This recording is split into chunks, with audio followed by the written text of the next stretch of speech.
In this episode, I'll be discussing Armenian Power. Armenian Power, also known as AP, is an Armenian criminal organization/gang located in Los Angeles County. The Armenian people have a culture rich in intellectual and religious history. They claim to be the descendants of Noah because his great ark landed in the Ararat mountain range, according to biblical scriptures. This land became known as Armenia. Fast forward to the late 1980s. The collapse of the Soviet Union prompted a massive wave of Armenian immigrants into Los Angeles County in the early 90s, primarily in the communities of East Hollywood, North Hollywood, Burbank, and Glendale. Armenian Power is believed to be founded in the early 90s by Armin Petrosian. When 15-year-old Armin arrived in East Hollywood from Armenia in 1989, he encountered large, already established Mexican and Salvadoran gangs that would often prey on the smaller and more recent group of Armenian immigrants. Armin and a few friends formed a defense alliance that grew into the Armenian Power Gang. But while other gangs battled over territory, AP quickly developed larger ambitions. Although not Hispanic, they made an alliance with the Mexican Mafia. AP's co-founder Capone is credited with orchestrating the alliance with the Mexican Mafia. They began identifying themselves as Sureños by adding 13 to their name. The alliance with the Mexican Mafia provided protection and status to Armenian Power members in jail, and Armenian Power provided the muscle when it was time for the Mafia to collect dues. In 1993, Welcome to another episode, everyone. Please subscribe to the channel if you have not done so. And as you just heard, we're talking about the story of the Armenian Power 13 gang, California's modern mafia. California's modern mafia. I would say one of California's most dangerous. I have indeed heard of these individuals and some of the beefs and scuffles they have gotten into. And they were at one point certainly terrorizing the city. They had many beefs and they were squashing some of these beefs. As we just seen, they joined, not necessarily joined the Mexican Mafia, but were sanctioned by them. Well, I guess sort of joined them. I mean, they went under the Sureño umbrella. They went under the 13 umbrella, but I'm sure, they had their reasons for that, because the groups that do not fall under that umbrella, they'll be held to pay. Mexican Mafia member began arranging meetings in El Salvador Park in Orange County. Since these meetings would inevitably include members from rival gangs, conditions to attend mandated no drinking or drug use, and those attendees not be armed. Armenian Power members, although not Latinos, were part of the Sureños and would attend these meetings. At one meeting in the Los Angeles Park, an AP member showed up visibly drunk. Dressed like a traditional Mexican-American cholo, he had a large pistol tucked in the front of his oversized khakis. Ernesto confronted this AP member for ignoring regulations. When the AP member snared at the scolding, Ernesto backhanded him while simultaneously plucking the weapon from his waistband. Authorities would later recover that weapon in a search warrant. It was a fully loaded Mac 11 submachine gun. In 1991, it was reported that Armenian Power took over the parking lot of a mini mall in East Hollywood and turned it into their headquarters. While intimidating customers and shop owners alike, some shop owners were forced to hire 2 off-duty LAPD officers for security. By the mid-90s, Armenian Power had grown to include more than 200 active members. Although being relatively small compared to other gangs, AP still managed to make itself famous. To thousands of Armenian Americans whose parents and grandparents came here after escaping the horrors of World War I and the genocide, the existence of an Armenian gang was a stain on the tight-knit ethnic community that achieved success beyond its small numbers in politics, art, business, and farming. But for many Armenian youths, while always conscious of being a minority, told stories of the Armenian Power Gang coming to their rescue.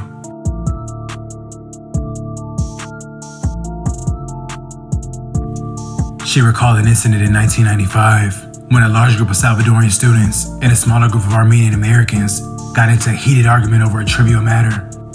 Sonia's friend, sensing a fight was about to break out, called an Armenian Power member on her cell phone. Within a few minutes, 20 AP members showed up and quickly diffused the conflict. Sonia recalled being very proud of them. In a 1997 interview in prison, AP's co-founder Armin defended his gang. He said, "Look, I know a lot of people don't like us. They say bad things about AP, but I'll tell you, when their kids are in trouble, when the kids are getting hurt at school, they call me. They call me and my homeboys, and we protect them." By 1997, AP is believed to have been responsible for over 200 shootings and over a dozen murders committed from moving vehicles. Throughout the 90s, Armenian over a dozen murders committed through moving vehicles. They catching people on the highway, on the freeway, on the street, driving in your car and taking you out, responsible for over 200 shootings in 1 year alone. Whoa. One gang. That's a lot of work that these individuals are putting in. But as you see, the Armenian community was not happy with them, I suppose. Starting this gang that migrated over here, started their own community. Their community was flourishing and thriving, and so they didn't want this stain on their community and on their name as being related to any sort of gang or gang culture. Nevertheless, these individuals continued on and was clearly putting in a lot of work, but under the protection, apparently, of the mafia. Power would clash with neighboring Latino gangs frequently. In March of 1997, around 2:25 a.m., 18-year-old Nishan, who was an Armenian American but not a gang member, was driving a Latina girl home after a night out. A member of the MS-13 gang, who for years had been the arch enemies of AP, had lurked in the girl's driveway. Apparently offended by the interracial date, when Nishan pulled into the driveway, the MS-13 member opened fire. Authorities believe Nishan was mistaken for an AP member merely because of his ethnicity. Nishan was struck by 4 bullets and died from his injuries. Some believe the shooting was retaliation for an incident the week before when Armenian power members drove a car over an MS-13 member, severely injuring him. 2 months later, in May of 1997, Krikor, also known as Yogi from AP, pulled up to a stoplight in North Hollywood. Some guys in the car next to him shaped their hands to form the letters V and B, which stood for the Violent Boys. The Violent Boys are a well-known Latino gang in the North Hollywood and Sun Valley area. Yogi responded by flashing his AP gang signs. A moment later, he was shot dead. He was 22 years old. As AP kept expanding, violent conflict became the norm. They would continue to spend a large portion of the next decade fighting Latino gangs for control over the streets. On May 5th, 2000, around 3:45 p.m., in front of Hoover High School in Glendale, Raul was waiting for a bus to take him to work. After school, Raul worked at Taco Bell to help pay the rent on his family's apartment. As Raul was waiting for the bus, 2 Armenian American boys pulled up in a car and flashed gang signs at a Latino boy, who Raul casually knew and was also waiting at the bus stop. The 2 Armenian American boys stepped out of the car and attacked the boy. Raul came to his defense and jumped in, and the brawl spilled across the street to a sidewalk in front of a middle school. The younger Armenian boy ran back to the car, grabbed a crowbar, and in front of 40 high school kids, struck Raul across the face. The older Armenian boy then attacked Raul and left him crumpled on the sidewalk. Raul suffered from multiple stab wounds, one that went through the heart. The Latino teenager ran away, as did the Armenian boys. Raul was taken to USC Medical Center, where he died 2 hours later. The Armenian American boys were arrested a few hours later. In that area, there had been racial. He was 17 years old. They are having violent wars with these Hispanic gangs. They are Armenians, but they are having violent wars out here where their gang is saturated with other Sereno gangs. These wars are clearly deadly as people are losing their lives. This is wild work. Tensions between Armenians and Latinos. For decades, Latinos were the dominant minority in Glendale. But with the massive wave of immigration in the last 20 years, Armenian Americans have now become the new minority in Glendale. They made up 35% of the city's population in 2000. In fact, Glendale has more Armenians than any city outside of Armenia itself. 2 Armenian power members were ultimately convicted of the murder and sentenced to 18 years in prison. A few days later, a group of Latinos in a car fired at least 5 shots at a group of Armenian youth in front of a donut shop in Glendale. A round was hit in the leg, but only suffered minor injuries. 2 weeks later, on May 22, 2000, near the intersection of Sunset and Western Avenue, an unknown member of Armenian Power flashed gang signs and pointed a .45 caliber pistol at 3 members of the White Fence Gang. The White Fence Gang began in Boyle Heights, but also had a clique in East Hollywood. The 3 White Fence members took offense and quickly plotted revenge. Later that day around 4 p.m., AP's co-founder Armin, also known as Silent, left to go grab a bite to eat. At 5:15 p.m., as Armin relaxed in the patio area of his favorite restaurant, which was located at the southwest corner of Hollywood Boulevard and Kenmore Avenue, 3 Latino men approached and asked Armin where he was from. One man then shot Armin repeatedly with a handgun. The 3 then ran to a car and drove to a nearby neighborhood. 2 were arrested near the parked car. The alleged gunman, a 16-year-old from White Fence, was booked on suspicion of murder. Armin died at a local hospital around 6 p.m. His leadership of the gang ended 2.5 years prior when he decided he wanted to get out before he got life in prison or death on the streets. Authorities said Armin had not been a specific target, but just happened to be seated at the wrong place at the wrong time. In the early to mid-thousands, AP... That's tough. That's wild work right there. So he had gotten out of the gang. He was the leader, the founder, then / co-founder of the gang. So this is an individual who possessed a lot of power. He founded the gang. It's your gang. They're going to do whatever you tell them to do. Yet, in spite of that power, he was not drunk with power. He said, I'm done. I'm out of this before I get life in prison or die. He left the gang, apparently on good terms as far as didn't turncoat, didn't snitch on the whole gang and the whole gang's operations and all of this. He just left. Said, okay, I'm done. Y'all can have this. Y'all can take over. I'm not going to do anything foul. I'm not snitching. I'm just done. He left. Didn't matter. He out there trying to get a bite to eat. 3 individuals approach him and take him out. They asked him where he was from. I'm assuming he knew that these individuals are not going to be happy if I say AP13. And I'm not from there anymore. I'm assuming he said, I'm from nowhere. Or I don't bang. Or I don't bang anymore. Or whatever. And again, he was not a specific target. So it's not like they were out looking for him because they knew he was the leader of this gang and this, that, and the other. They didn't know who he was. That's why they were asking him where he was from. Whatever he said in response, apparently, it didn't go over too well because they still opened fire on him and took him out. Oh, just, multiple lives lost. He lost his life, and then they got caught around the corner trying to get into a car. Everyone's done. Everyone's done. He started moving in a different direction. A new wave of leadership ushered the gang into prominence. They began functioning more like a mob instead of a street gang. Toting guns while driving flashy BMWs and Porsches, this group's main focus was getting money. They began teaming up with other local LA gangs for a bank fraud scheme. This scheme involved impersonating elderly customers, requesting blank checks to be sent to their homes, then stealing those checks out of their mailboxes. Not completely satisfied with those small-time schemes, AP also got involved in the drug business, packaging hundreds of pounds of marijuana out of an auto body shop in Los Angeles. Landlords and property owners were often threatened and extorted into looking the other way. AP also set up high-rolling gambling tournaments in secret locations in the San Fernando Valley. The younger AP generation also helped advance the organization's technological abilities to commit fraud and facilitate integrate crimes.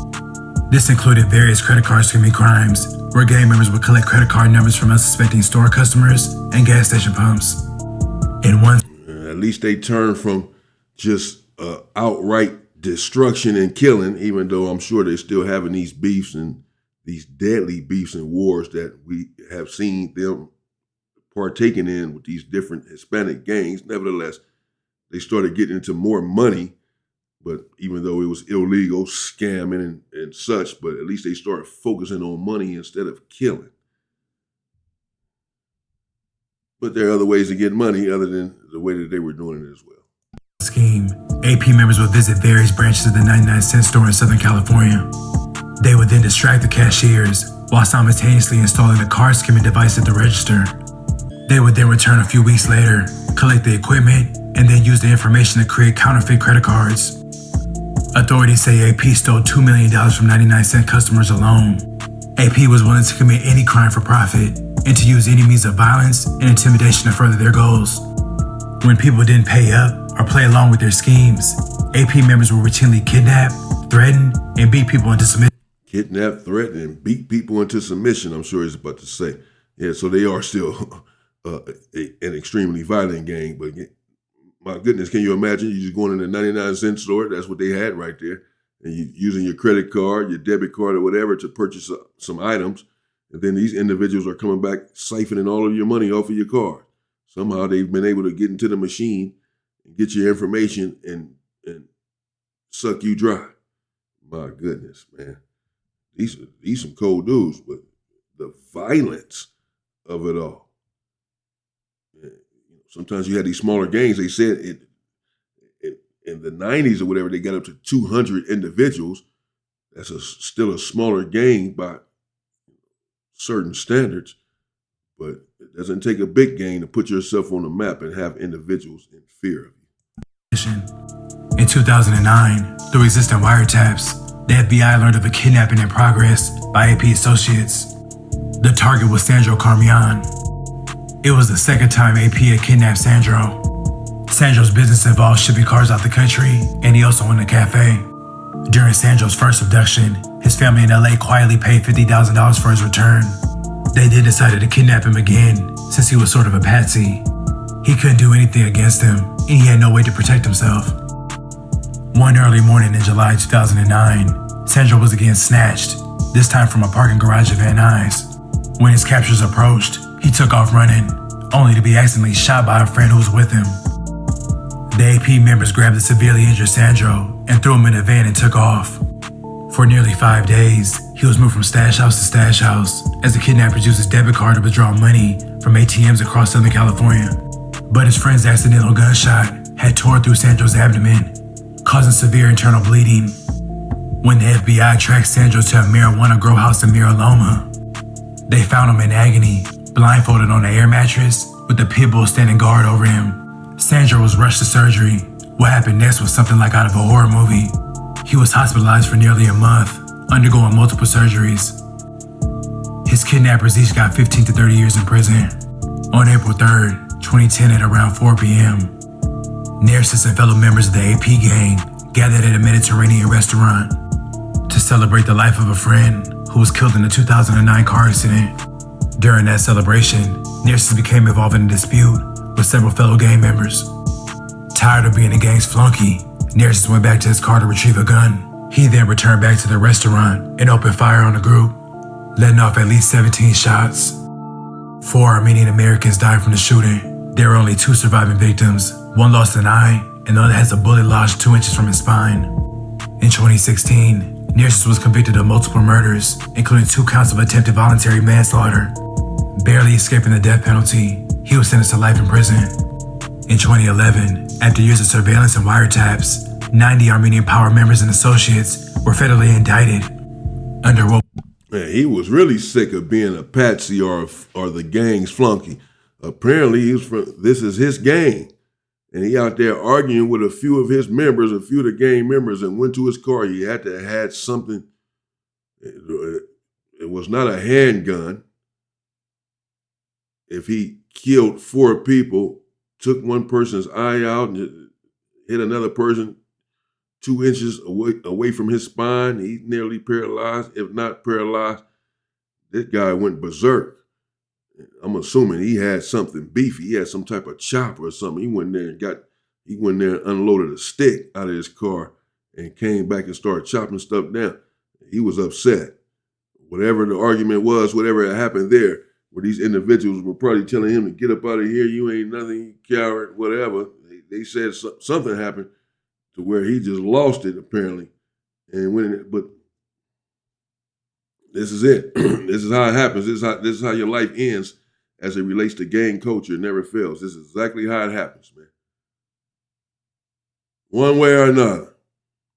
Your friend take you out. Your enemy take you out.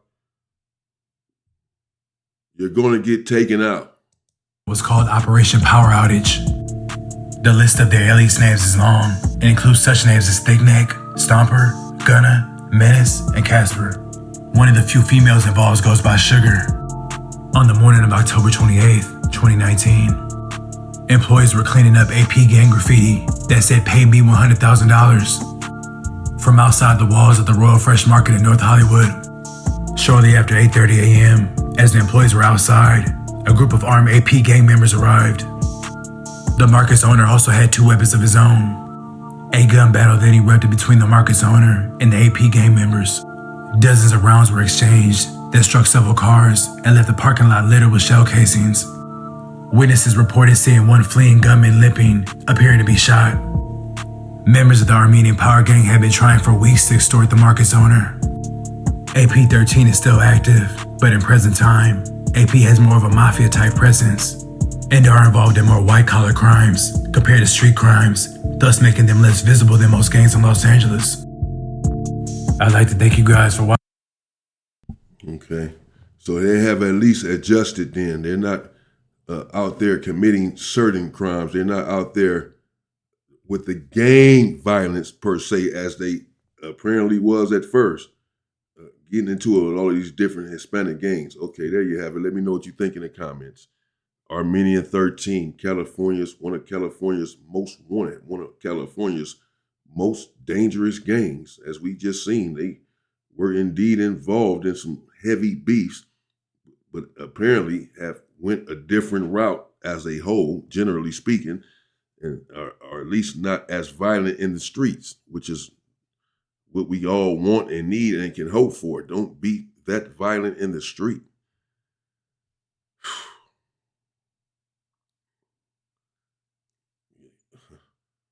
If you're not in the gang and it's 2026, there's no need to try to join one now. The gang culture is over with. It's not worth it. Just get life in prison. You take someone's life. Something like that. Stay safe and stay free, people.